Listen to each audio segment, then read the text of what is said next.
గౌరవ ముఖ్యమంత్రి జగన్మోహన్ రెడ్డి గారి పరిపాలనలో అక్క చెల్లెమ్మలు ఎంతో ఆర్థిక స్వావలంబన దిశగా ఈరోజు వాళ్ళు ఆనందంగా సంతోషంగా ఉన్నారు. మరి పేద మధ్యతరగతి వర్గాలంటి మహిళామ తల్లుల పేర్ల మీదనే సంక్షేమ కార్యక్రమాలు తీసుకొచ్చి అమ్మ ఒడి, చేయూత, ఆసరా 30 లక్షల మంది సొంత ఇంటి కలను సాకారం చేసినటువంటి ముఖ్యమంత్రి జగనన్న. మరి అలాంటి జగనన్న ప్రభుత్వంలో మహిళలు ఎంతో ఆనందంగా మాకు ఈ పథకం వచ్చింది అని చెప్పుకునే స్వాతంత్రాన్ని కూడా చూసి ఓర్చుకోలేక తెలుగుదేశం పార్టీ చంద్రబాబు నాయుడు, మరి తన కొడుకు లోకేష్, తన దత్తపుత్రుడు పవన్ కళ్యాణ్ వాళ్ళ ఐటీడీ సోషల్ మీడియా ద్వారా విపరీతమైనటువంటి ట్రోల్స్ చేస్తూ అసభ్యకరంగా వాళ్ళని పోస్టులు చేస్తూ చాలా దుర్మార్గంగా ప్రవర్తిస్తున్నారు. పెత్తందారులకు కొమ్ము కాస్తున్నటువంటి ప్రతిపక్ష పార్టీ తెలుగుదేశం పార్టీ, జనసేన పార్టీలు మరి కనీసం వీళ్ళు పేదల గురించి ఓర్చుకోని స్థాయిలో వీళ్ళున్నారు. పేదలంటే అసలు వీళ్ళకి గిట్టదు, బీసీలంటే వీళ్ళకి గిట్టదు. మరి అసలు వీళ్ళు ఈ రాష్ట్రంలో ఎవరి కోసం రాజకీయాలు చేయాలనుకున్నారు? వీళ్ళ పెత్తందారి మనస్తత్వంతో, వీళ్ళ పెత్తందారి పోకడలతో ఈరోజు జగనన్న ప్రభుత్వంలో లబ్ధి పొందుతున్నటువంటి ఎంతో మంది లబ్ధిదారులని ఈరోజు సోషల్ మీడియాలో ట్రోల్ చేస్తూ వాళ్ళ ఆత్మహత్యలు చేసుకునే పరిస్థితికి వీళ్ళు సోషల్ మీడియాలో ట్రోల్ చేస్తున్నారంటే ఎంత దిగజాడు నీచ రాజకీయాలు తెలుగుదేశం పార్టీ, జనసేన పార్టీ చేస్తుందన్నది పేద వర్గాలైనటువంటి మరి బడుగు బలహీన వర్గాలని ప్రజానికం అంతా కూడా దీన్ని గుర్తించి రాబోయే రోజుల్లో వీళ్ళ దుర్మార్గమైన రాజకీయాలకి, వీళ్ళ నీచ రాజకీయాలకి, వీళ్ళ నీచ మనస్తత్వానికి 2024లో ఖచ్చితంగా పేద వర్గాలంతా కూడా బుద్ధి చెప్పాలని కూడా నేను తెలియజేస్తాను.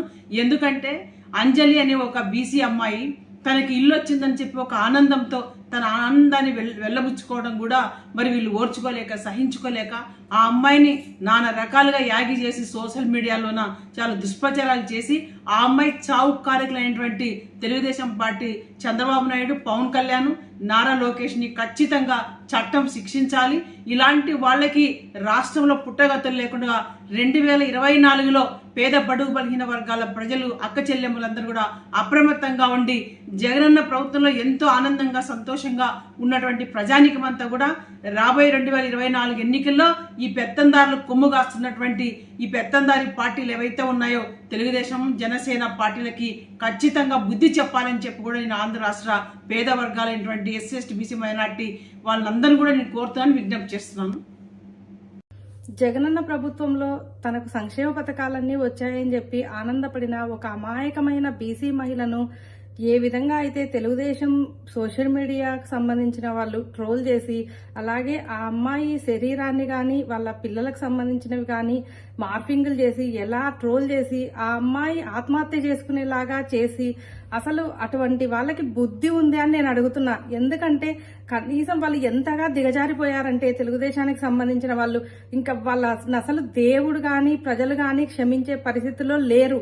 వాళ్ళు ఇంకా నీచం అంటే నీచానికి దిగజారిపోయినారు. ఒక ఆడపిల్లని కూడా చూడకుండా ఒక బీసీ మహిళను ఈ విధంగా ట్రోల్ చేసి ఆ అమ్మాయి చనిపోయే పరిస్థితి వరకు తెచ్చారు అంటే అసలు మన సమాజం కూడా సిగ్గుపడాల్సిన అవసరం ఉంది. ఇటువంటి కిరాతకాన్ని చూసి ఇలాంటి అరాచకాలను ఎవ్వరు కూడా భరించే స్థితిలో లేరు. ప్రజలు కానీ మహిళలు కానీ మిమ్మల్ని తిప్పికొట్టి ఈడ్చి కొట్టే పరిస్థితులు 40 రోజుల్లోనే ఉన్నాయి. ఈ ఎలక్షన్లలోనే మీకు తెలుస్తుంది. ఇటువంటివన్నీ చేసిన మీకు మీ పాపాలకన్నిటికీ పాపం పండబోతుంది, మీకు తగిన శాస్త్రి జరగబోతుంది. ఆ అమ్మాయి ఆత్మకు శాంతి కలగాలని మనస్ఫూర్తిగా కోరుకుంటున్నాను. Telugudesam party, Janasena social media అరాచకానికి గీతాంజలి అనేటటువంటి ఒక అమ్మాయి రైలు కింద పడి ఆత్మహత్య చేసుకుని చనిపోయినంత దుర్మార్గం ఈ రాష్ట్రంలో జరగడం నిజంగా హృదయాన్ని కలిచివేస్తున్నటువంటి సంఘటన. ఆమె చేసిన తప్పేంటి? జగన్మోహన్ రెడ్డి గారు తన పేరు మీద ఇంటి పట్టా ఇచ్చారని ఆ సభలో పట్టా తీసుకున్న ఆనందంతో మీడియాతో మాట్లాడుతూ నాకు చాలా సంతోషంగా ఉంది, జగనన్న గారు నన్ను ఆశీర్వదించి ఇచ్చారు, జగనన్న గారు నాకు ఇల్లు ఇచ్చారు అని తన ఉత్సాహాన్ని, తన సంతోషాన్ని వ్యక్తం చేసినందుకు ఆమె పైన ఇష్టానుసారంగా ట్రోల్ చేస్తూ Janasena, Telugu Desam party social media వాళ్ళు ఇష్టానుసారంగా ఆమె పైన ట్రోల్ చేసి ఒక అవమానకరమైనటువంటి పరిస్థితిని కల్పించడం వల్ల ఆ బిడ్డ తట్టుకోలేక రైలు కింద పడి ఆత్మహత్య చేసుకుంది. 2 చిన్న పిల్లలు ఉన్నటువంటి తల్లి గీతాంజలి, భర్త, పిల్లలు ఉన్నటువంటిది, అమ్మఒడి పథకం కూడా అందుకుంటోంది. ఆ సంతోషంతో అమ్మఒడి పథకం అందుకుంటున్న సంతోషంతో పాటు ఇళ్ల పట్టా కూడా వచ్చిందనేటటువంటి ఒక ఆనందాన్ని వ్యక్తం చేసినందుకు ఆమెని నిండు ప్రాణాన్ని బలి తీసుకుంది తెలుగుదేశం పార్టీ జనసేన. వీళ్ళు అసలు మనుషులేనా అని అనిపిస్తోంది. ఒక మహిళకి సంబంధించి ఇంత అండగా ఉన్నటువంటి ప్రభుత్వాన్ని చూసి ఓర్వలేక ఈరోజు జగన్మోహన్ రెడ్డి గారి మీద దాడి చేయడమే కాకుండా లబ్ధిదారులు సంతోషంతో 4 మాటలు మాట్లాడినందుకు చివరికి ఆ బిడ్డల్ని తల్లి లేని బిడ్డలుగా చేశారు. ఆమె నిండు జీవితాన్ని బలి తీసుకున్నారు. మిమ్మల్ని ఎట్టి పరిస్థితుల్లో కూడా క్షమించకూడదు. ఈ రాష్ట్రంలో ఉన్న మహిళలందరికీ కూడా చెప్తూ ఉన్నాము. ఇటువంటి ఒక ఆమెని ఇష్టానుసారంగా రకరకాల అవమానకరమైనటువంటి పద్ధతిలో ప్రాణం తీసుకోవాలన్నంత ఒక హింస పెట్టినటువంటి ఈ పార్టీలను ఎక్కడ ఉంచాలో మహిళలు ఆలోచించమని చెప్పి కోరుతూ ఉన్నాం. అందరికీ నమస్కారం. ఈరోజు తెనాలికి చెందిన గీతాంజలి అనే 2 పసిబిడ్డలకు తల్లి అయినటువంటి యువతి రైలు కింద పడి తాను 2 రోజులుగా మృత్యువుతో పోరాడి ఈరోజు తుది శ్వాస విడచడం జరిగింది. అది ఇందాక చూసి చాలా మనసుకు బాధ అనిపించింది. ఈ దుర్ఘటన వెనుక సోషల్ మీడియాలో అత్యంత దారుణంగా హేయమంగా మరి తనపైన ట్రోల్స్ చేయటమే కారణం అని కూడా అనేకమైన రకమైనటువంటి పోస్టుల ద్వారా చూడడం జరిగింది. చాలా బాధాకరం. దీనిని మహిళా కమిషన్ సుమోటోగా స్వీకరిస్తోంది. మరి అనేకమైనటువంటి ఐటీడీపీ ద్వారా ఫేక్ అకౌంట్స్ కొన్నైతే ఒరిజినల్ అకౌంట్స్ కొన్నిటి ద్వారా అన్నీ కూడా మరి మాకు డాక్యుమెంట్స్ రావడం జరిగింది. అజయ్ సజ్జా అనే ఒక వ్యక్తి, స్వాతిరెడ్డి అనే అమ్మాయి, ఎంత బాధాకరం అంటే ఒక మహిళ మీద ఇంకొక మహిళే ఇంత దిగజారిపోయి అసభ్యకరమైన రీతిలో ఆ అమ్మాయిని ట్రోల్స్ చేస్తూ, మీరు ఒక రాజకీయ పార్టీకి ఊడిగం చేయాలంటే చెయ్యండి, ఒక రాజకీయ పార్టీని భుజాన పెట్టుకుని మోయాలంటే మోయండి, కానీ అభంశుభమెరుగని ఒక మహిళను తన ఆనందాన్ని 4 రోజుల క్రితం తాను జగనన్న ఇంటి పట్టా అందుకొని తాను సంతోషంతో తనకు ఈ రాష్ట్ర ముఖ్యమంత్రి గారు ఇంటి స్థలం ఇచ్చారని, తనకు అమ్మఒడి పథకం ద్వారా తన బిడ్డకు చదివిస్తున్నాడని ఎంతో ఆనందం వ్యక్తపరుస్తూ తన సంతోషాన్నంతటినీ కూడా తన మొహంలో చూపిస్తూ మీడియా వేదికగా మాట్లాడిన వీడియో కూడా చూడడం జరిగింది. ఆ అమ్మాయి ఆనందాన్ని, ఆ అమ్మాయి మరి ముఖ్యమంత్రి గారి పొగిడిన విషయాన్ని, వారి ఎమ్మెల్యేని గెలిపించుకుంటామన్న ఒక మాటను పట్టుకుని ఆ అమ్మాయిని అత్యంత దారుణంగా, అత్యంత అసభ్యకరమైన భాషలో మరి మానవత్వం మరిచి ఒక క్రూరమైన జంతువులలాగా ప్రవర్తిస్తూ ఆ అమ్మాయిని ఎంత మానసిక క్షోభకు గురయ్యే విధంగా ట్రోల్స్ చేయటం సోషల్ మీడియా వేదికగా అన్నది నిజంగా ఆ అమ్మాయి మనసును కలచివేసింది అన్న విషయం తెలిసింది.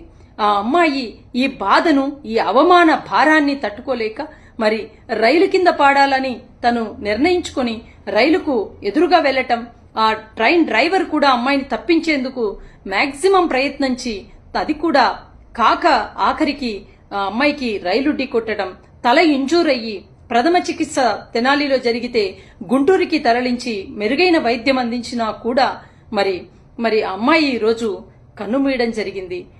ఈ సంఘటనకు నిజంగా సోషల్ మీడియా ట్రోలింగ్సే కారణము అని తెలిస్తే నిజంగా ఎంత బాధనిపిస్తుంది. మనము సభ్య సమాజంలో ఉన్నామా, లేకపోతే జంతువుల్లాగా మృగాల మధ్య బతుకుతున్నామా అన్నది ఈరోజు ఆలోచించుకోవాల్సిన అంశం.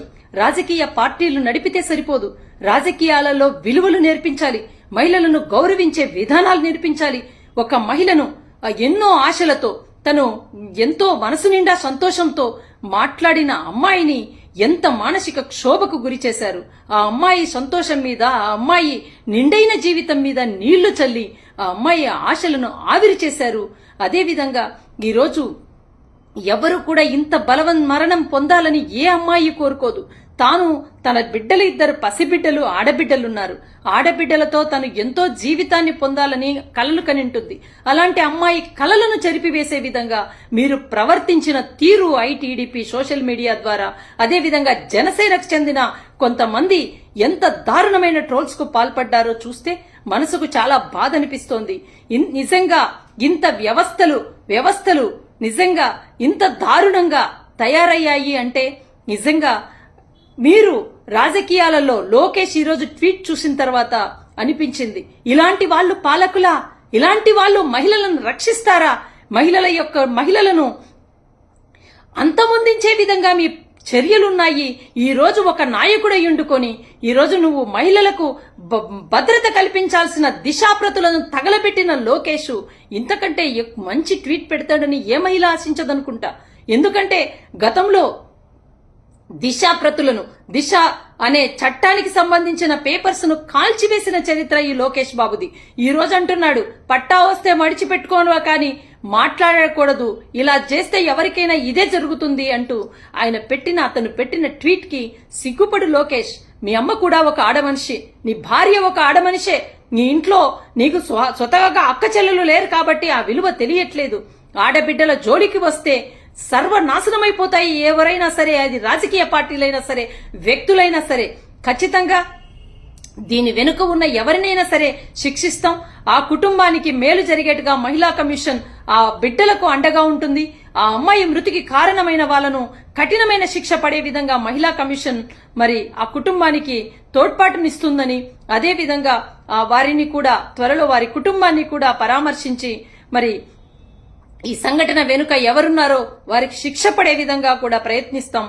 ముఖ్యమంత్రి గారి దృష్టికి తీసుకువెళ్లి ఆ బిడ్డల యొక్క భవిష్యత్తుకు కూడా మరి మంచి నిర్ణయం తీసుకునేలాగా, వారికి కూడా మంచి భవిష్యత్తు అందించేలాగా కూడా ప్రయత్నం చేస్తామని తెలియజేస్తూ, తప్పకుండా మహిళా కమిషన్ ఇలాంటి చర్యలను సహించదని, మహిళలకు మంచి చేయకపోయినా పర్వాలేదు కానీ మహిళలను ఇంత నీచంగా, ఇంత క్రూరంగా, ఇంత పాచాచికంగా మీ చర్యలు కొనసాగితే మహిళలే మిమ్మల్ని మట్టు పెడతారని తెలియజేస్తూ, మరి తప్పకుండా దీని వెనుక ఉన్న ఎంతటి వారైనా సరే ఖచ్చితంగా వీరందరినీ శిక్షించాలని రేపే డీజీపీ గారిని కోరడం జరుగుతుంది.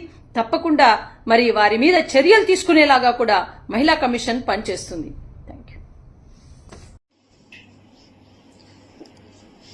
మరి ఈ రోజున తెనాలిలో జరిగిన గీతాంజలి సూసైడ్ అటెంప్ట్ చాలా బాధ అనిపించింది. ఎందువల్లంటే 4 రోజుల క్రితం ఎంతో ఆనందంగా ఇళ్ల పట్టా తీసుకున్న గీతాంజలి ఈ రోజు మన మధ్య లేకపోవడం నిజంగా చాలా బాధ అనిపిస్తుంది. మరి తెనాలిలో 4 రోజుల క్రితం ఇళ్ల పట్టా కార్యక్రమంలో అమ్మాయి పార్టిసిపేట్ చేసి ఎంతో ఆనందంగా ఇళ్ల పట్టా తీసుకుని కిందకు వస్తున్న టైంలో ఆ అమ్మాయిని ఒక విలేకరు ఇంటర్వ్యూ చేస్తే, అమ్మా ఏమ్మా ఇంత ఆనందంగా ఉన్నావు అని చెప్పి ఆ విలేకరు ప్రశ్నించినప్పుడు my dream has come true అని చెప్పి ఆ అమ్మాయి నా సొంత ఇటుకల నెరవేరిందని చెప్పి ఎంతో ఆనందంగా వ్యక్తం చేసింది. ఇళ్ల పట్ట గీతాంజలి నా పేరున వచ్చిందని చెప్పి అమ్మాయి నిజంగా అమ్మాయి కళల్లో ఆనందం ఇంత అంతా కూడా కాదు. తర్వాత విలేకరి ఈ ప్రభుత్వం నీకు ఏ లబ్ధి చేసిందమ్మా అంటే, ఈ జగనన్న ప్రభుత్వంలో నేను అన్ని రకాలుగా లబ్ధి పొందాను. అదే విధంగా మా మావయ్య గారికి పెన్షన్ వచ్చింది, మా అత్తయ్య గారికి చేయూత వచ్చింది, అదే విధంగా మా పిల్లలకు కూడా అమ్మఒడి డబ్బులు వస్తే నేను అది ఫిక్స్డ్ డిపాజిట్ వేసుకున్నాను. ఈ ప్రభుత్వంలో నేను చాలా ఆనందంగా ఉన్నామని చెప్పి విలేకరికి సమాధానం వచ్చింది. తర్వాత మరి గత ప్రభుత్వాలు ఏం చేసినాయి, ఇంకా మిగతా పార్టీల గురించి ప్రశ్నించినప్పుడు కూడా ఆ అమ్మాయి ఏ ప్రభుత్వం గురించి విమర్శించకుండా ఆ అమ్మాయి ఒకటే మాట మాట్లాడింది, నాకు అవన్నీ తెలియదండి, మా లీడర్ మాకు మంచి చేశాడు, నేను ఈరోజు మా లీడర్ ద్వారా నేను చాలా ఆనందంగా ఉన్నాను, ఖచ్చితంగా మా లీడర్ యొక్క గెలుపు కోసం నేను ఖచ్చితంగా కృషి చేస్తానని చెప్పి ఆ అమ్మాయి చాలా పాజిటివ్ యాటిట్యూడ్, చాలా ఆనందంగా, చాలా ఏమీ కల్మషం లేకుండా ఆన్సర్ చెప్పే విషయం మనందరం కూడా చూసాం. ఇవన్నీ కూడా ఈ విలేకరు సోషల్ మీడియాలో పెట్టిన వెంటనే మరి సోషల్ మీడియాలో మరి చాలా మంచి వ్యూవర్షిప్ వచ్చి జగన్ గారు పొగుడుతూ కూడా కామెంట్స్ వచ్చిన విషయం మనందరం కూడా చూసాం. ఇవన్నీ ఓరవలేక చూడలేక ఏమీ చేయలేని పరిస్థితిలో ఐటీడీపీ సోషల్ మీడియా వాళ్ళు ఈ అమ్మాయిని ట్రోల్ చేస్తూ, పావలా యాక్షన్ చేస్తున్నావా, 5 రూపాయలు యాక్షన్ చేస్తున్నావా, నువ్వు అక్కడికి రా ఇక్కడికి రా అని చెప్పి ఇంకా అసభ్యకరమైన ట్రోలింగ్స్ చేస్తూ, నేను ఆ నోటితో చెప్పలేను, అమ్మాయిని మానసికంగా హెరాస్ చేస్తూ ఫైనల్ గా అమ్మాయిని ఎంత మెంటల్ టార్చర్ పెట్టారంటే ఆ అమ్మాయి ఎవరికీ చెప్పుకోలేని పరిస్థితిలో వెళ్ళి ఆ అమ్మాయి ఒక ట్రైన్ కింద పడి చనిపోయిన విషయం మన అందరం కూడా తెలిసిందే. మరి వెలుగులోకి రావడం మనందరికీ కూడా తెలిసిందే. సో ఈ రకంగా ఆ అమ్మాయిని ఏ రకంగా మెంటల్ టార్చర్ పెట్టారు, ఆ అమ్మాయి మానసిక స్థితి ఎంత ఇబ్బంది పడిందన్న విషయం మనందరం కూడా ఒకసారి గ్రహించాలి. మరి ఈ రోజు రాష్ట్ర హౌసింగ్ చైర్పర్సన్ కింద నేను ఒకటే అడుగుతున్నాను, ఈరోజు చంద్రబాబు నాయుడు గారిని అదేవిధంగా మరి పవన్ కళ్యాణ్ గారిని, ఈరోజు జగనన్న ప్రభుత్వంలో మహిళలకు ఇళ్ల పట్టాలు ఇచ్చి మహిళలు ఆనందంగా ఉండాలి, మహిళలు స్వేచ్ఛా స్వాతంత్రంగా ఉండాలి, మహిళలు లక్షాధికారులు చేసే ఉద్దేశంతో ఈరోజు జగన్మోహన్ రెడ్డి గారి ప్రభుత్వం పనిచేస్తుంటే, మరి మీ యొక్క సోషల్ మీడియాలో ఉన్న ఐటీడీపీ మరి మెంబర్స్ అదే విధంగా ఫేక్ అకౌంట్లు క్రియేట్ చేసి మహిళలు ఏ రకంగా ఇబ్బంది పెడుతున్నారన్న విషయం, మరి ఈ రకంగా ఇబ్బంది పెడుతుంటే మరి మీరందరూ ఏం చేస్తున్నారని చెప్పి ఈ రోజు ఒక 14 సంవత్సరాలు ముఖ్యమంత్రి చేసిన మీరు ఈ రోజు మహిళల భద్రత గురించి ఈ రకంగా చేస్తున్న వాళ్ళందరూ ఏం చేస్తారని చెప్పి నేను మిమ్మల్ని చంద్రబాబు నాయుడు గారు మిమ్మల్ని ప్రశ్నిస్తున్నాను. అదే విధంగా ప్రశ్నిస్తానన్న పవన్ కళ్యాణ్ గారిని కూడా నేను ఒకటే అడుగుతున్నాను, ఏమండి ఇప్పుడు మీరు ఏం ప్రశ్నిస్తారో మీరు ఖచ్చితంగా ప్రశ్నించాలి. ఎందుకంటే ఈ రోజు మీ యొక్క ఐటీడీపీ యొక్క ట్రోలింగ్స్ ద్వారా ఈ రోజున ఒక నిండు ప్రాణం బలైంది. ఈ యొక్క ప్రాణం విలువ ఎవరూ వెలకట్లేనిది. ఖచ్చితంగా మీరందరూ దీనికి సమాధానం చెప్పాలని, అదే విధంగా జగన్మోహన్ రెడ్డి గారు ఇమీడియట్ గా ఎవరైతే ఈ యొక్క అరాచకాలకి పాల్పడ్డారో వెంటనే యాక్షన్ తీసుకోమని మరి జగన్ అన్న ఇమీడియట్ గా ఇన్స్ట్రక్షన్స్ కూడా ఇవ్వడం కూడా జరిగింది. నేను ఒకటే అడుగుతున్నానండి మిమ్మల్ని, చంద్రబాబు నాయుడు గారు, పవన్ కళ్యాణ్ గారిని, ఈ రోజున మనం అందరం కూడా స్వేచ్ఛా స్వాతంత్రంగా ఉండే ప్రభుత్వం ఇది. అదే విధంగా ఈ రోజు అంబేద్కర్ రచించిన కాన్స్టిట్యూషన్ లో కూడా మన అందరికీ తెలుసు మరి ఫ్రీడమ్ ఆఫ్ స్పీచ్ అని, మన స్వేచ్ఛా స్వాతంత్రంగా ఏదైనా మాట్లాడొచ్చు అని. ఈ రోజు ఒక మహిళ స్వేచ్ఛా స్వాతంత్రంగా ఆ అమ్మాయికి జరిగిన లబ్ధి, ఆ అమ్మాయి పొందిన హ్యాపీనెస్ షేర్ చేసుకుంటే ఈ రోజు ఆ అమ్మాయిని ట్రోల్ చేసి ఆ అమ్మాయి సూసైడ్ దాకా తీసుకొస్తారా అని చెప్పి ప్రశ్నిస్తూ ఇటువంటి అఘాయిత్యాలు జరిగితే ఈ రోజు రాష్ట్ర మహిళలు అందరం ఊరుకునేదే లేదని హెచ్చరిస్తూ, అదే విధంగా ఆ అమ్మాయి గీతాంజలి యొక్క ఆత్మశాంతి కలగాలని, అదేవిధంగా ఆ అమ్మాయి యొక్క కుటుంబ సభ్యులు కొండంత ధైర్యం భగవంతుడు ఇవ్వాలని మనస్ఫూర్తిగా కోరుకుంటూ ఖచ్చితంగా ఈ యొక్క ఇన్సిడెంట్ పాల్గొన్న వాళ్ళందరినీ కూడా ఖచ్చితంగా కఠినంగా శిక్షించాలని కోరుకుంటున్నాను.